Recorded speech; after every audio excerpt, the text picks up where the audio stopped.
আরজি করের ঘটনায় ডাক্তারি পড়ুয়া খুন ও ধর্ষণের প্রতিবাদে কাথির আউটডোর থেকে থানা মোড়, পোস্ট অফিস মোড় হয়ে ক্যানেল পাড়ে ভবতারিণী মন্দির প্রাঙ্গণে মিছিল শেষ হয়। এদিনের এই মিছিলে প্রায় 10,000-এর বেশি মানুষ মশাল হাতে অংশগ্রহণ করেন।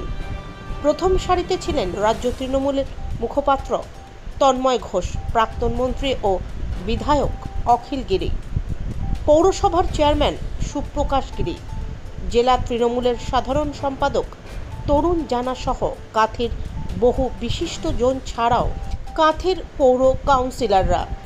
এই মিছিলের মূল দাবি ছিল তিলোত্তমা খুন ও ধর্ষণে দোষীদের শাস্তির দাবি, জাস্টিস ফর আরজি কর। সামনে থেকে মোবাইল ডাউন করো।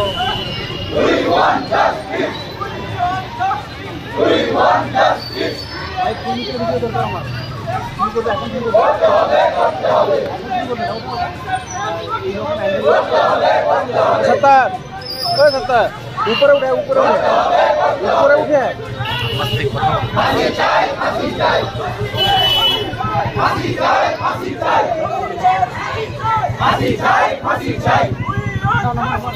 We want justice.